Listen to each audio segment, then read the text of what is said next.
Trillanes! Biyan mo! Sige ka lang ngak dyan ng ICC. Sige! Go ahead! Eh, sumama ka pa! Mag-serve ng warrant! Sumama ka! Ikaw mismo magbusa sa akin! Inanunsyo ni ICC Assistant to Counsel Cristina Conti na posibleng maglabas na ng arrest warrant laban kay Senator Ronald Bato de la Rosa mula sa ICC sa mga susunod na linggo kaugnay ng kasong against humanity ng dating Pangulong Rodrigo Duterte. Sa isang panayam, inaabangan na raw ni na ICC Assistant to Counsel Attorney Cristina Conti ang planong paglalabas ng International Court or ICC ng karagdagang arrest warrant sa iba pang akusado sa war. Sinabi ni Conti na mukhang isusunod na ng ICC si Senator Bato de la Rosa na inaasahang makakatanggap ng warrant of arrest sa mga susunod na linggo kaugnay ng kaso laban kay dating Pangulong Rodrigo Duterte. Sa mga iba pang mga hinahanap o tinutukoy na most responsible, siguro naman pwede nang magbanggit, shout out naman dyan kay Senator Bato de la Rosa. Mukha pong kayo po ang susunod at kung may mapapatunayan na or makikita na ebidensya patungkol sa detention of 300,000 Filipinos na kadikit nitong war on drugs, posibleng bumalik ang against humanity in the acts of murder and other inhumane acts. Ayon kay Conti, hindi nag-iisa si Duterte sa pagpapatupad ng madugong kampanya kontra kasama umano rito ang mga matataas na opisyal gaya ni Senator Ronald Bato de la Rosa.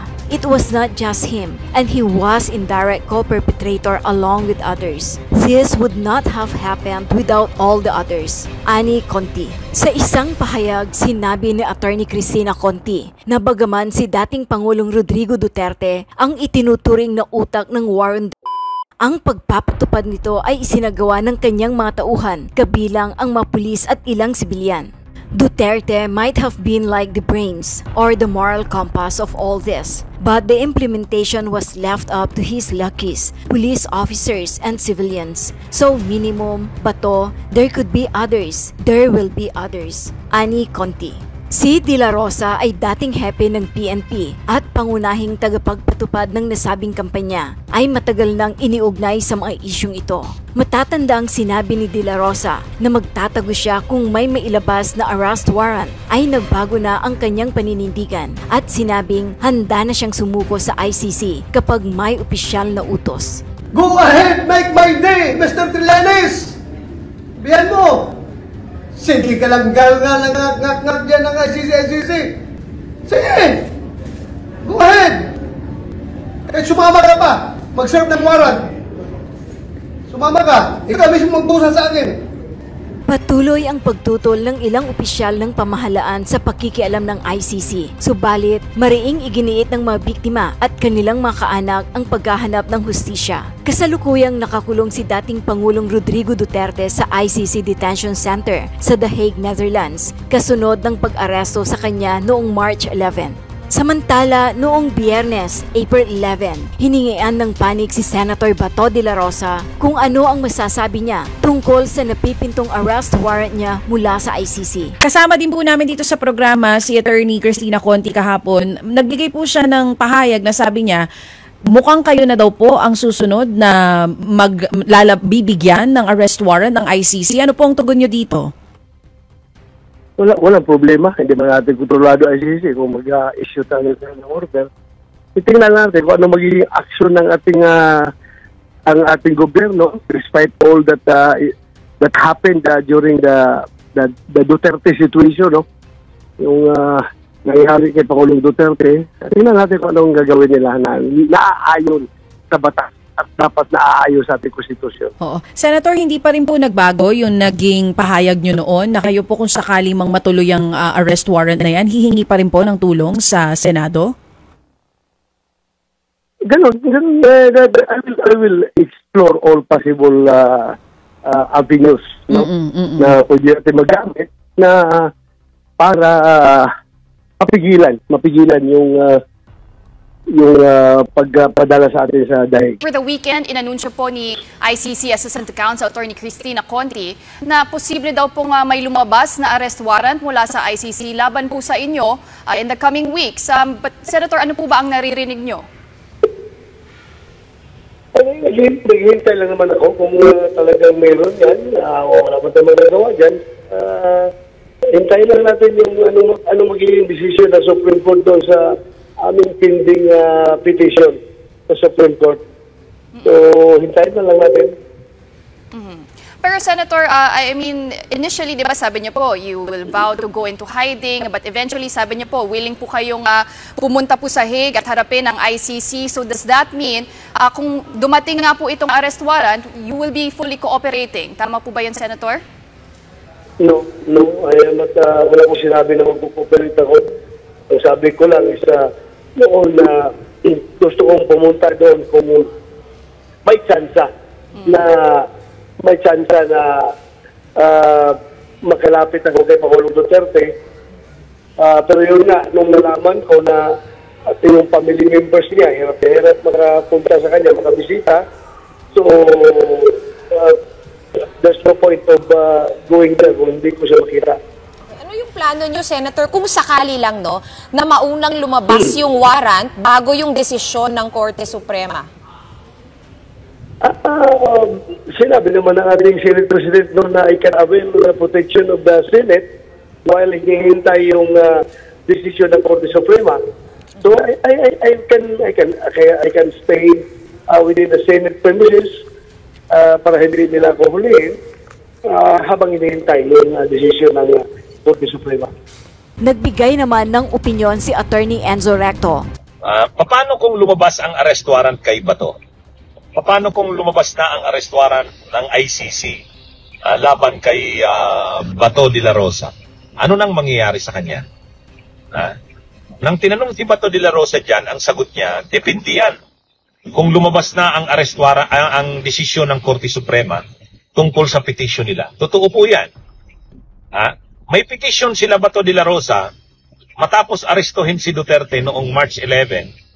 Nagpetition sila Bato de la Rosa at kini-question nila yung pag-aresto kay Duterte at pagdala dito sa ICC.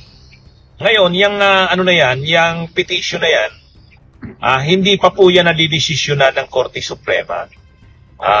Ano pa po yan? Pinag-aaralan pa ng Korte Suprema kung ano nga ba ang magiging desisyon nila. Legal nga ba? At constitutional ang ginawang pag-aresto at pag-surrender kay Duterte sa ICC? O ito ba'y illegal o unconstitutional? Ano man ang maging desisyon ng Korte Suprema, yan po ay may bearing sa kaso ni Bato de la Rosa. May bearing po yan. Bakit? Kasi kapag sinabi ng Korte Suprema na illegal at unconstitutional ang pag-aresto kay Duterte at magdala dito sa ICC, ibig sabihin yan, hindi na pwedeng gawin nila General Nicolas Torre o ng PNP at ng SOJ nila Boying Rimulya yung dating ginawa nila kay Duterte. Pag sinabi ng Korte Suprema, legal ang warrant of arrest ng ICC, pero dapat dalhin muna siya sa lokal na korte at yung lokal na korte ang mag-o-order kung dadalhin na sa ICC. Kapag ganun ang desisyon ng Korte Suprema, susundin na dapat yan nila ng PNP at ng SOJ. Hindi pwedeng hindi nila sundin yan. Kasi desisyon na yan ng Korte Suprema. Nung kasing una, nung inaresto si Duterte at dinala sa ICC, ang depensa dyan nila SOJ Boying Rimulya, ang paniniwala nila, kasi may abogado rin naman si Boying Rimulya, Secretary of Justice pa, ang paniniwala nila, ang nakalagay sa Republic Act 9851, yung International Humanitarian Law Act of the Philippines, at saka yung Section 17 nito, na pwedeng isurrender kahit hindi dumaan sa lokal na korte ang isang tao na may kaso sa international na tribunal o korte tungkol sa international humanitarian law tulad ng crimes against humanity. Yun ang interpretation nila Secretary of Justice Boying Rimulya sa batas na yan. Pero ang sabi naman ng ilang eksperto, tulad ni retired Associate Justice Adolf Ascona, hindi pwedeng isurrender, dapat idaan pa rin sa lokal na korte. Yun ang ngayon, magkaiba ang pananaw ni Adolf Ascona at ni Boying Rimulya, Secretary of Justice. Ngayon, tama naman si Boying Rimulya, sa huli ang arbiter niyan kung sinong makakapagsabi kung sinong tama ay ang Korte Suprema. Kaya pag sinabi ng Korte Suprema na pwedeng tama yung warrant of arrest, legal yun, tama na arestuhin, pero hindi dapat dalhin kaagad-agad sa ICC. Dapat dalhin muna sa lokal na korte. Kapag ganun ang naging desisyon ng Korte Suprema, susundin na dapat yan sa kaso ni Bato de la Rosa. So maaaresto pa rin si Bato de la Rosa, pero hindi kaagad-agad dadalhin sa ICC. Dadalhin muna sa lokal na korte. Kung yan ang desisyon ng Korte Suprema, kailangang sundin na yan. Pero pag sinabi ng Korte Suprema, legal, tama yung sinabi ng Secretary of Justice, legal yung warrant of arrest ng ICC, legal yung pagkakaaresto, at legal din yung pagkakadala sa ICC. Hindi na kailangang idaan sa lokal na korte. Kapag ganun ang naging pronouncement o desisyon ng Korte Suprema, ang gagawin kay Bato de la Rosa, tulad rin ng ginawa kay Duterte. Kaya mga kabunyog, mga kababayan, ang kaso talaga ni Bato de la Rosa magdidepende sa desisyon ng Korte Suprema. Kaya nga sabi ni Bato de la Rosa, kung nung tinanong siya anong gagawin niya, hihintayin niya muna kung ano ang desisyon ng Korte Suprema. Pero, paano kung wala pang desisyon ng Korte Suprema, tapos lumabas na ang arrest warrant kay Bato de la Rosa, anong mangyayari?